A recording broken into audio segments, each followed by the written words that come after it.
ఇతరులను తృణీకరించుకుండుటము నేర్చుకొనుట. తామే నీతిమంతులని తమ్ము నమ్ముకొని ఇతరులను తృణీకరించు కొందరితో యేసు ఈ ఉపమానము చెప్పాను. లూకాసు వార్త 18వ అధ్యాయము 9వ వచనము.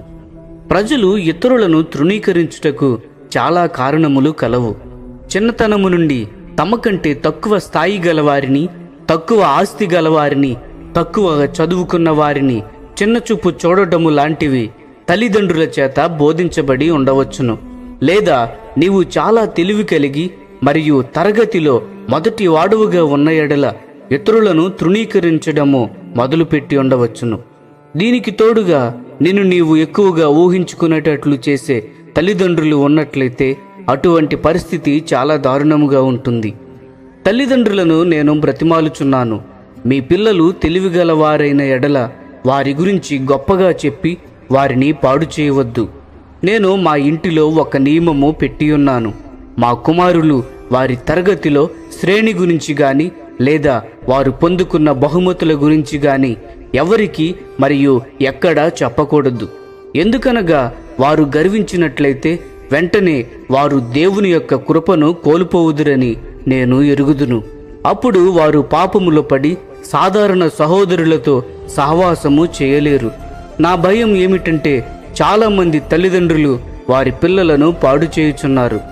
సామాన్యమైన చెడ్డ అలవాటు ఏమిటనగా పిల్లలు ఇంగ్లీషు గాని సొంత భాష గాని సరిగా మాట్లాడని వారితో ఎగతాళి చేయుదురు. ఇటువంటి వాటిని మీ గృహములలో ప్రోత్సహించవద్దు. మనము తల్లి గర్భములో నుండి మంచి స్వరంతో వచ్చి ఉన్నామా? మనకున్న సామర్థ్యమును బట్టి దేవునికి వందనములు చెప్పవలెను, కానీ దాని గురించి ఎన్నడూ గర్వించకూడదు. పరలోకంలో ఎటువంటి స్వరంతో మాట్లాడెదరో నీవు ఎరుగుదువా? దీన స్వరముతోనూ మరియు ప్రేమతోనూ మాట్లాడెదరు. అటువంటి స్వరాన్ని మనము కూడా నేర్చుకునేదము. బహుశా నీవు నీ గృహములో శుభ్రముగాను వేటి స్థానములో వాటిని ఉంచునటువంటి ఒక స్త్రీగాను ఉండవచ్చును. అప్పుడు నీవు శుభ్రముగా లేని చల్లా చెదురుగా ఉన్న గృహమును చూచి ఆ స్త్రీని తృణీకరించదవు. అప్పుడు నీవు పరిసయ్యురాలివే, శుభ్రముగా లేని గృహము గల వ్యక్తి దైవజనురాలై ఉండవచ్చును. కొంతమంది సహోదరులకు సంగీతము గురించి తక్కువ అవగాహన ఉండి సంఘముతో స్తుతించే సమయంలో తప్పుడు రాగముతో పాడినప్పుడు వారిని తృణీకరించవద్దు. ఎందుకనగా దేవుడు రాగమును వినుటలేదు, దేవుడు మాటలు మాత్రమే వినును. తప్పుడు రాగముతో పాడే ఆ సహోదరుడు బాగుగా పాడే నీకంటే ఆత్మీయుడై ఉండవచ్చును. వ్యక్తిగతముగా నేను ఇటువంటి సహోదరులను బట్టి దేవునికి కృతజ్ఞతలు చెల్లించి ఉన్నాను. ఎందుకనగా వీరు తెలివైన వాద్యగాండ్రను సిగ్గుపరచెదరు.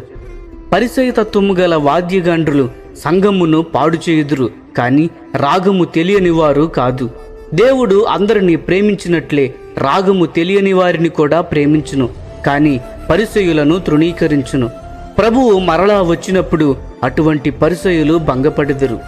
నేను మీరు తరగతిలో మొదటి శ్రేణిలో రాకూడదని గాని, గృహము శుభ్రముగా పెట్టుకొనకూడదని గాని, లేక మంచి రాగముతో పాడనవసరము లేదని గాని చెప్పుటలేదు.